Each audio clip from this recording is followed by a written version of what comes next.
Thank you very much. I'd like to thank the organisers for having me to come and talk. I'm excited to meet with you all. I think this is a really exciting meeting and I'm excited about the society as well. I'm not the person who's come the furthest. There's one person who came slightly further than me, and you will hear from him later. But if you're not sure where I'm from right down in the south of New Zealand, which is the bottom of the world. What I want to do today is to pick up on something that Caroline had talked about, is the focus that many mathematical modelers have on equilibria. And what I want to argue is that we spend too much of our time looking at equilibria. It's not that there's anything wrong with looking at equilibria, and finding out about the equilibrium is something that's useful to do in models if we're able to do that. But it seems to me that we can do something a whole lot more. Sometimes we even, solving a model means in fact finding the equilibrium, and I think that's something we really have to get away from. And so I have this picture of this wonderful, if you haven't read it, wonderful history of population modelling, mostly theoretical ecology.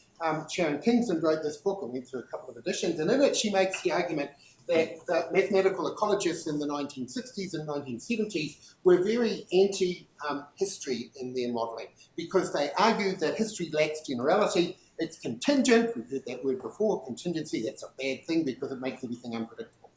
I'm going to argue that we can actually do a whole lot better than that. But even in population genetics, so these are some quotations from Lewontin's fantastic book from 1974, and you can read them all here, but the thing that really matters is that last bit. Evolutionary geneticists are anxious to purge historical elements from their explanations, right? So again, just as the theoretical ecologists, the population ecologists were also anti-history, and they concentrated therefore on equilibria because that annihilates the history. So my argument in brief, if you get one thing from this talk, is that we need to look quite beyond the equilibria. And my argument is that history can be actually systematically incorporated into ecological and evolutionary modelling, and I'll give you some examples from my own work in just a moment.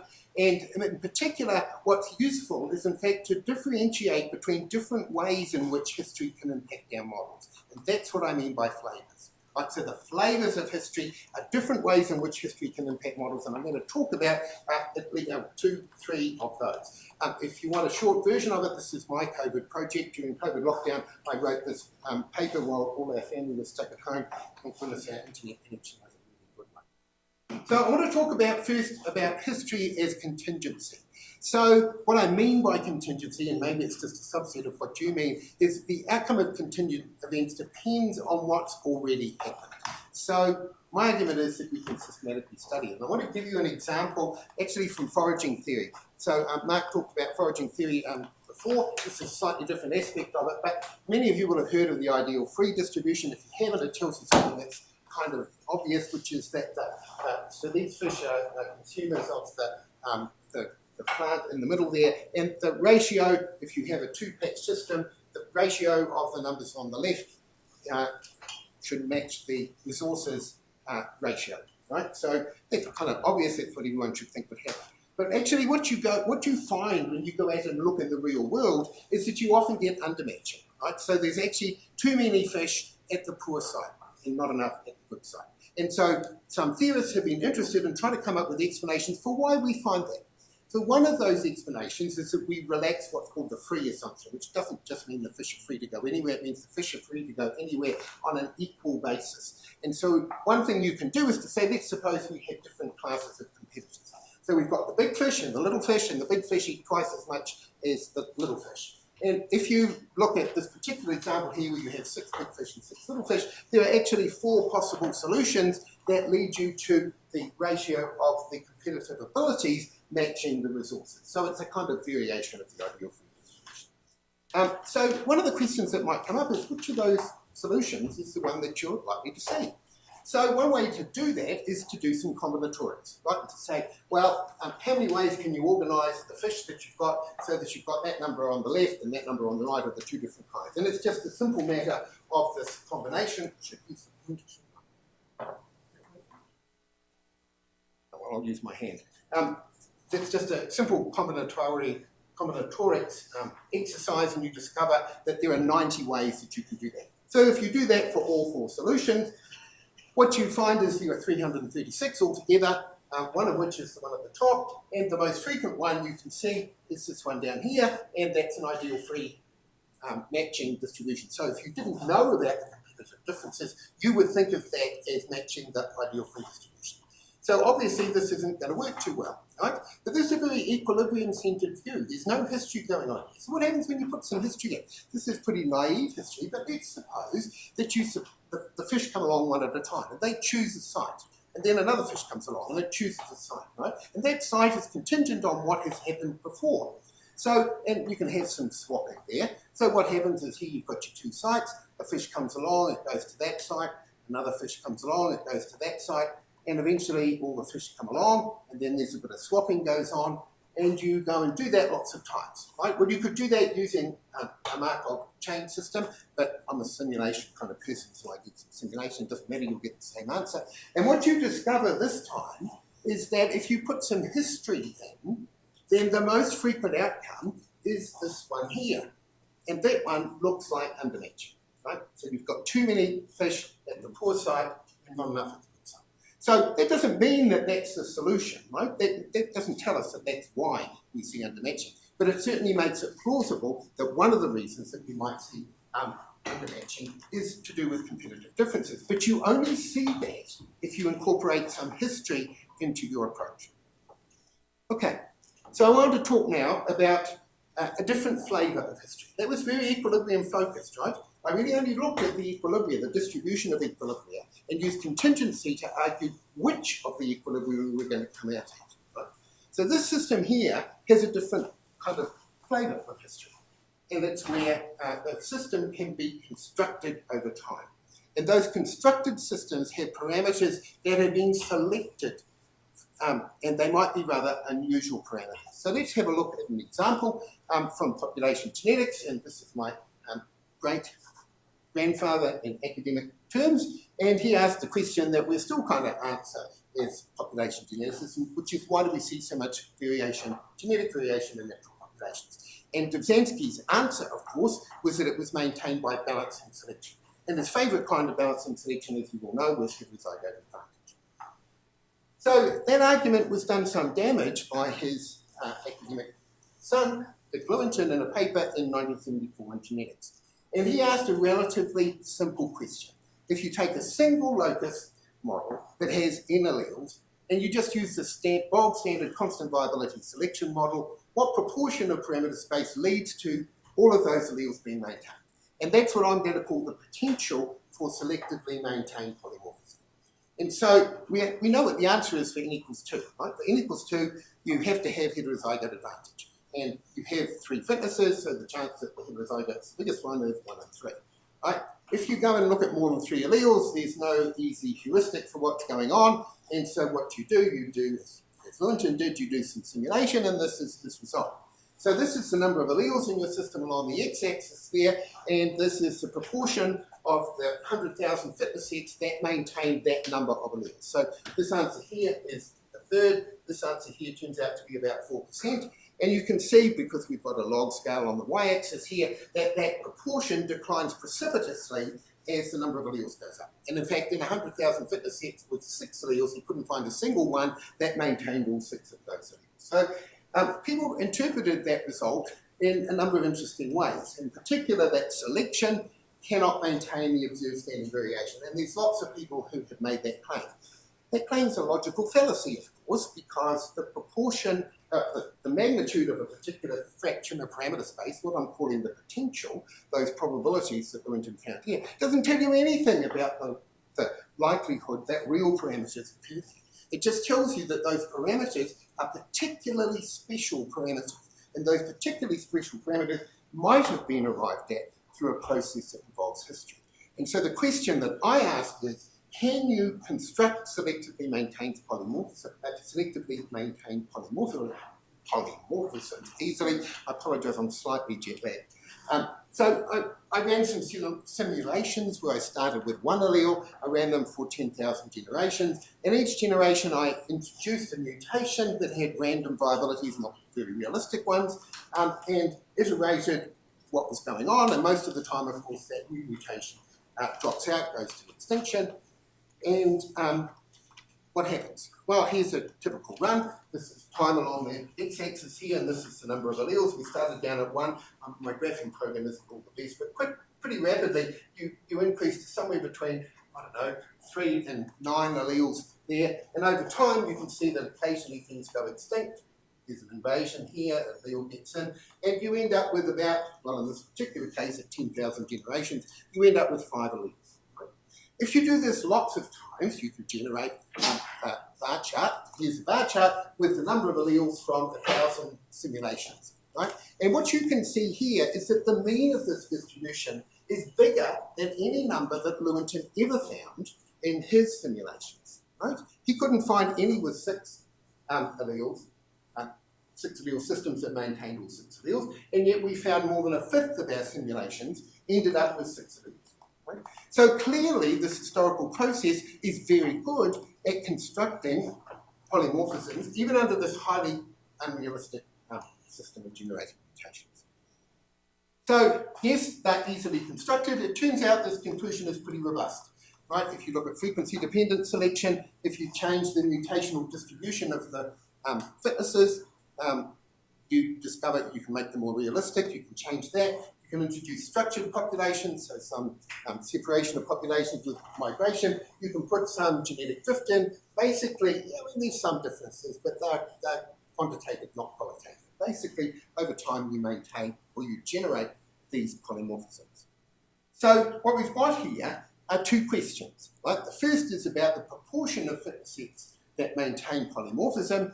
That's an ahistorical, what I call a parameter space approach, and that gives you an interesting answer. Right? The potential is really small for large numbers of alleles. It's actually an interesting answer. I don't want to knock it, but it doesn't tell us anything about what might actually be seen. If you have this constructionist approach, you can discover that the realization of potential might be much higher than you would have thought. Okay, these models are not particularly realistic, and they don't actually give us, they give us more numbers of alleles, right? That solves that problem a little bit, but it didn't solve all the problems to do with the patterns of genetic variation that we see in natural populations. For example, they generate far too much heterozygote advantage. And one of the things we all teach about heterozygote advantage in our population genetics courses, and then we're kind of embarrassed that we have to still talk about sickle cell anemia. I know there are some more examples now, and maybe we talk about one class, but the fact is there are not thousands of cases, which is what you would expect in all of these simulations that we have. They also fail to construct monomorphisms, which, happen out there, right? Sometimes there's not much variation in the locus, and also they don't construct enough highly polymorphic systems. So I just want to tell you about some recent work that I've done that looks at this last assumption here, because it's a lot of really basic assumptions here, and that is that the environment hasn't changed over time, right? So that's in those 10,000 generations, there's no environmental change. So that's not really that realistic. What happens if you have, and I was talking with somebody this morning about the Red Queen. The original version of the Red Queen, if you go and read that paper, it's rather different from the view that the population geneticists have today, which is to do with feedback and the frequency dependence. The Red Queen was originally about biotic deterioration and biotic adjustments. It doesn't really matter. What we did was, instead of just having our constant viabilities, we decremented them by some small amount each generation so that the environment was slowly deteriorating. So older genetic types, on average, we're going to have lower fitnesses. And that leads, in fact, to a further flavour of history, because you're never going to be in equilibrium. Right? We've moved away from anything that would pretend to be an equilibrium because the environment is always changing. So the parameters in the system are always changing. So what did we find? So from the top to the bottom here, we've got the kind of graph that we saw before for increasing rates of environmental deterioration. Right? So the one at the top there looks a little bit like what we had before. The dark pink line is the total number of alleles. The pale pink line that you probably can't see is the number of common alleles. So those are alleles at frequency more than 1%. And that's probably what we see when we go out and survey our populations. And the blue line at the top there is the mean fitness of the population. So the top graph is the standard single locus viability selection model, and you can see that the mean fitness goes up each generation, as we know that it should, and we end up in that particular case there with about 6 or 7 alleles, all of which are common. But as you can see, when we introduce even a teeny-weeny amount of deterioration, so that's 1% of 1% of degeneration, right? It would be imperceptible in any kind of experimental system. We get a really different answer, right? But first of all, we see that the mean fitness behaves in a really interesting kind of ratcheted way, where the recoveries in mean fitness are quite sudden, right? And the deterioration takes a long time. We can see that there's much greater variation in the frequencies of the alleles and the numbers of the alleles as well. And so, if you put in drift, what you see, so here's some drift examples on the right compared with the infinite population ones on the left, and you can see that drift basically depresses the numbers of alleles, which is what you'd expect, and that's true whether you're talking about common or total alleles. So this graph here, I apologise for it being lots and lots of pictures, all of which show pretty much the same thing. These are some bar charts that show the numbers of alleles at generation 10,000. Right? So it's analogous to that one that I showed you before about just a single locus. And we've got increasing rates of deterioration as we go down the page here. And the red bars are the total numbers of alleles in the population, and the blue bars are the numbers of common alleles. And I said to you before, one of the failures of the models to date has been that they don't generate monomorphisms as well as highly polymorphic systems. And what you can see here, as we increase the amount of deterioration, is that we are getting some monomorphisms, and we're also, you can't read that number there, but that says 40, so we're getting large numbers of alleles as well in different simulations. So these are different simulations that all have the same parameters, they only differ in their random number seeds and the sequence of random numbers. So environmental deterioration might turn out to be really important, even if we can't really measure it on a scale, on the sort of scale that seems to make a difference. So, that's pretty much just what I've said. There's still an issue. There's still too much heterozygote advantage. So the next thing that we want to do is to go and tweak yet again the way in which mutational fitnesses arise. So just to finish up, how much time do I have here? Oh, wow, that's great. Just to finish up, so contingency, which was what we saw in the foraging fish example, allows us to ask why we end up at certain equilibria rather than others, right? And that's because the equilibria we end up at are contingent on what's already happened.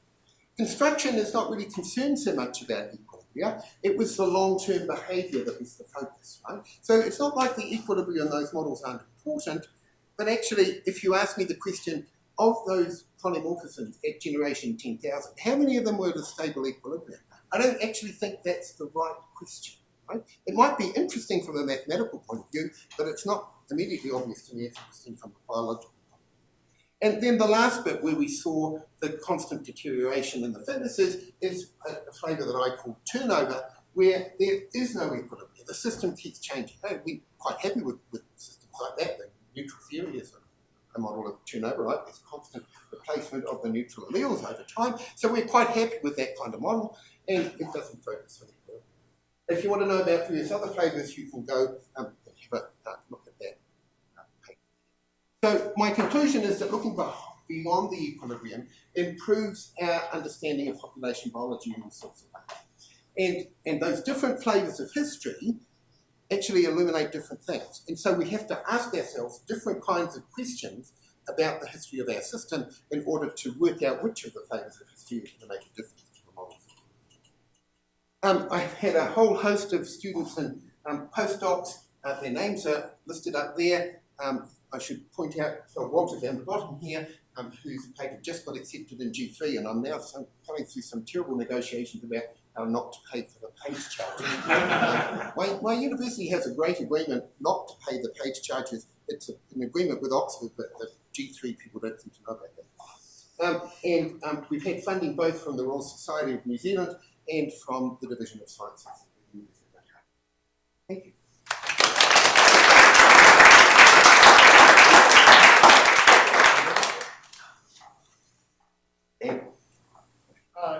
I really enjoyed that. I'm sort of reminded of the puzzle that Mark gave us, I guess before lunch.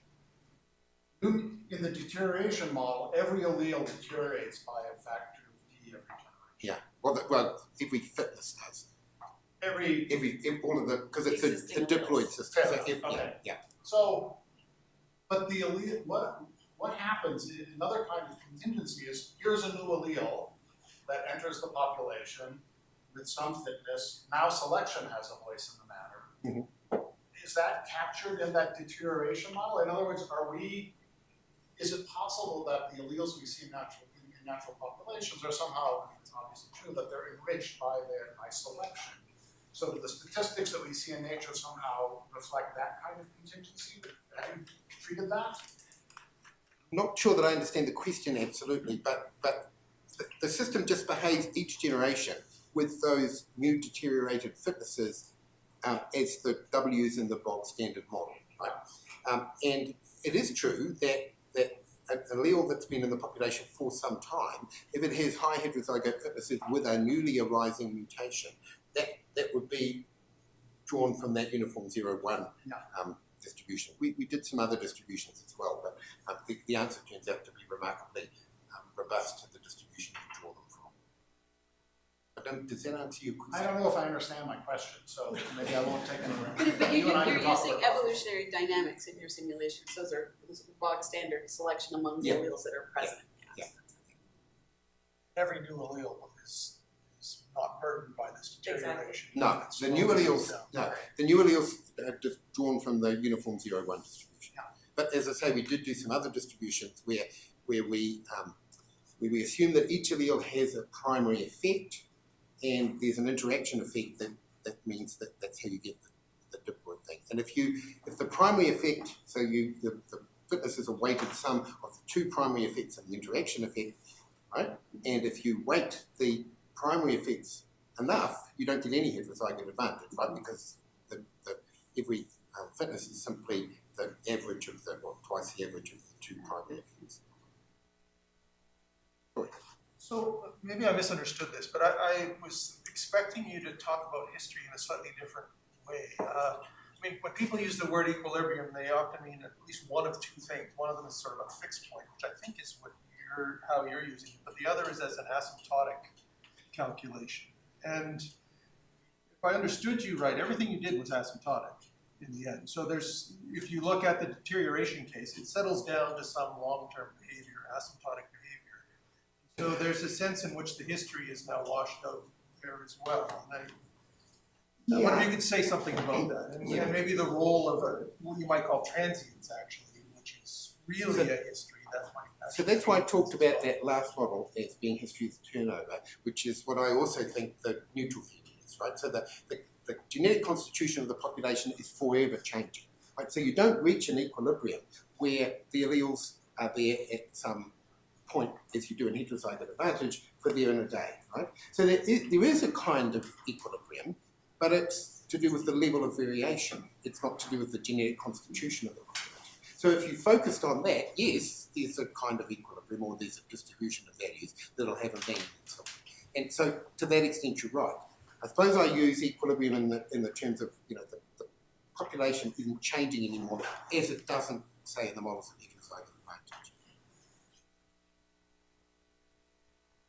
So as I understand, Lewontin said, okay, I got 4 alleles, draw the fitnesses randomly, ask what's the probability that all 4 are maintained. Yeah. And then you had a pool of 10,000 alleles of the whole thing. Yeah, I suppose. Yeah.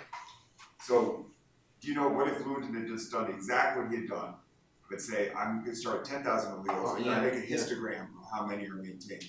So what you could do is take 10,000 alleles and then eliminate them one at a time according to some rule. Right? No limit, just do what he did, exactly what he did. Ask, what fraction of it you and I look at the parameters. I draw the parameters for all these tests randomly, and ask, and then I ask how many alleles are maintained. Not the full 10,000. You could do that. You could do that, and the answer will be a much bigger number than he found. And that has been done, but I can never remember who did it. Yeah, somebody did do that. People talk back at Stanford and sorry, I don't mean to cut us off, but we are invading on our discussion time. So our first Zoom question from Mark Bellman. If, as Lewontin said, 85% of selection is not viability, what can you infer about the relevance of your viability results for nature?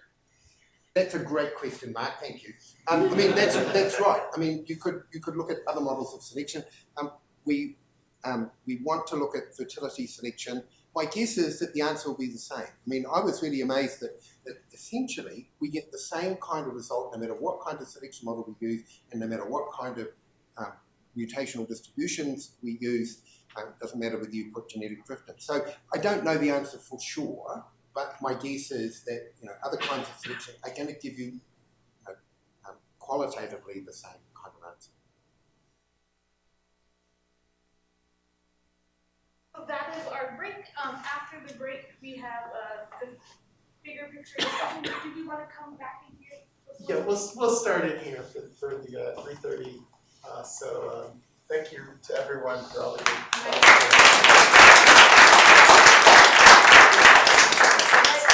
I want to add one thing, which is that I am ashamed not to have gone to my thank you slide, and I really want to thank my fantastic student and friend who made all of those wonderful cartoons. Her name is Jennifer McNichol, and I wanted to publicly thank her for that. Okay, and then also just thanks to the Zoom audience for sticking with us today, and we'll see you again tomorrow. I think there've been about 25 to 30 people who've been in the Zoom at one point or another today, and at least 10 or 15 for most of the talks. So thank you again.